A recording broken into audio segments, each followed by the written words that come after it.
Hello everybody. It's up north we head next as we hit the M1 in the direction of Elland Road, where our opponents will be Leeds United. Kick-off on Friday evening is 8 p.m, and the match will be covered both by Sky and the combined intellect, if that's the word, of the usual suspects on Eyes Up Mother Brown. That's as long as their other halves let them have the remote control for the evening. So Leeds then. After many, many years of languishing down below, during which they suffered the twin embarrassments of being both relegated and being owned by Ken Bates, they finally achieved promotion to the top tier last season. Although much of the last season was spent jousting with West Brom for top slot, 12 wins and a draw in their last 14 games, together with the Baggies' tendency to stumble in key matches, meant that they eventually finished top of the pile on 93 points, 10 points clear of Slavs boys. They did have a bit of a rude awakening at the start of the season. It took them all of 3 minutes to discover that the laws of the game don't apply at Anfield. They acquitted themselves well enough, eventually going down 4-3 to the Scousers. Interestingly, of their 4 wins this season, only one, the 4-3 defeat of Fulham, has actually come at home. The other 3 wins against Sheffield United, 1-0, Aston Villa, 3-0, and Everton, 1-0, have all come on the road. They did pick up points at home against Manchester City, 1-1, and Arsenal, 0-0.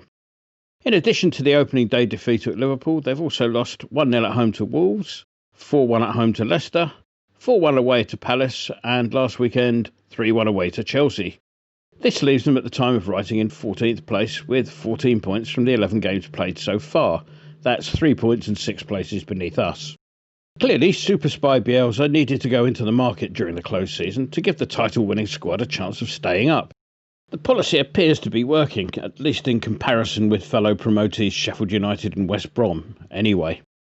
Daisy, the socially distanced and bubbled personal assistant with a beautiful smile, tells me that no fewer than 12 players put pen to paper this summer, though a number of those signings were made at development or youth level. The first arrival was in fact already there. Helder Costa spent last season at Elland Road on loan, the deal containing a clause requiring Leeds to make the deal permanent at the end of the season.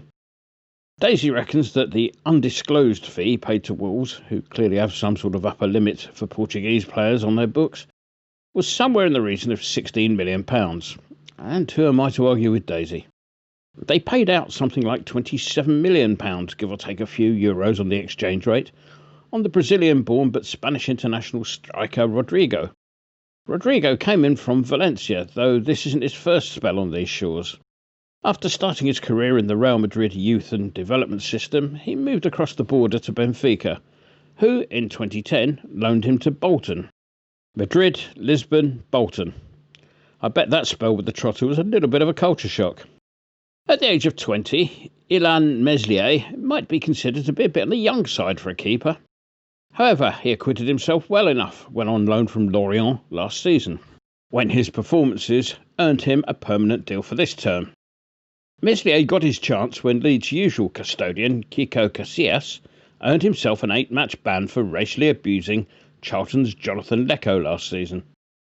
After playing the last 10 games of last season, Meslier joined the full-time employees list in the summer for a cut price of £5 million, and he's remained first choice this season, featuring 11 of the 12 games played so far.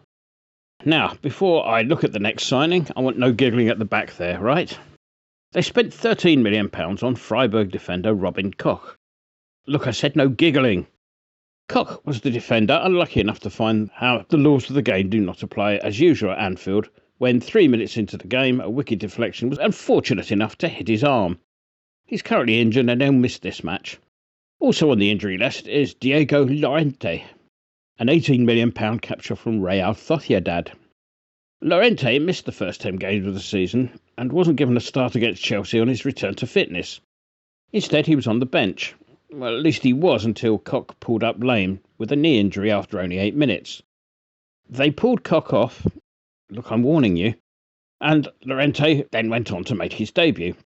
However, he picked up an unrelated muscular problem which will keep him out for a bit. There was an interesting use of language by Bielsa when discussing Llorente, with him describing the player's likely availability as being dependent on his evolution.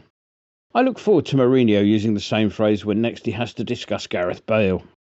The other thing that Bielsa stated in his Wednesday conference was the identity of the starting lineup. Now, given Bielsa's predilection for the cloak and dagger elements of the game, he could be having us all on. But the team he announced was as follows: Meslier, Dallas, Ayling, Cooper, Alioski, Phillips, Klitsch, Moreno, Rafinha, Harrison and Bamford. Make as much or as little of that as you will. Let's move on, shall we, to the wild and wacky world of association football. This week has seen the taking of the knee booed at Millwall and teams walking off in Europe over the use of racially offensive language by a match official. Let's see him wriggle out of that one. The FA has confirmed that it will be investigating the events that took place last weekend. Now, no doubt if a punishment is due to Millwall, they will give it full and due consideration. Although the fact that the FA is an organisation that replaced its chairman, who'd left after using unacceptable language, with a lawyer who was responsible for defending Luis Suarez for similar offences a few years back, well, it doesn't really inspire an awful lot of confidence, does it? Elsewhere in the ultimate irony/hypocrisy pages, we were treated to the sound of Liverpool supporters chanting "cheat, cheat, cheat" at Wolves' Connor Cody, who had dived in an attempt to win a penalty. It's a bit unfair on Cody, really, as a Scouser who's probably genetically wired to fall over in the box. At the very least, he has a defence of "when in Rome." OK, let's move on to us then. Don't take your chances, you don't win games. That's part one of the summary for last weekend. Part two is we are now at the stage where pundits have started to forgive match officials for not doing the basics of their job. The game-changing moment came when the ball had clearly gone out of play. You can't blame them for that, they weren't looking, was the general attitude, which conveniently ignores the fact that it's their bloody job to be looking.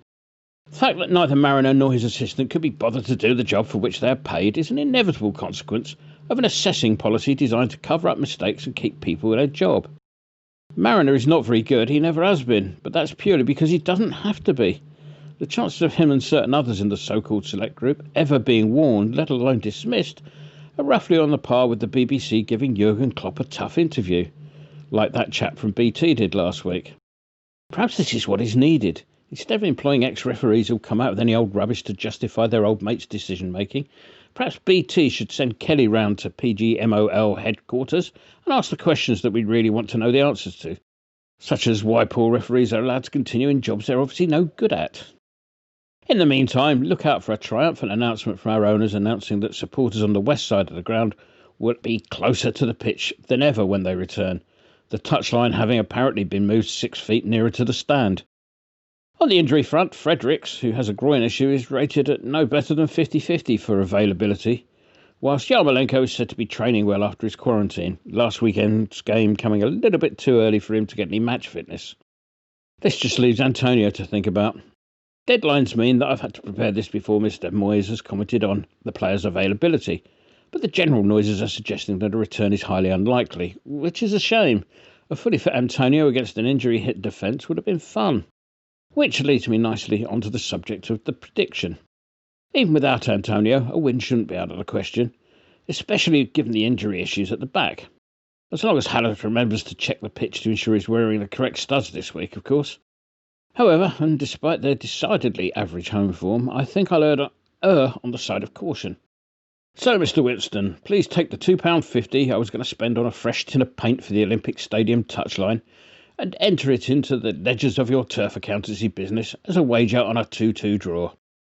Enjoy the game.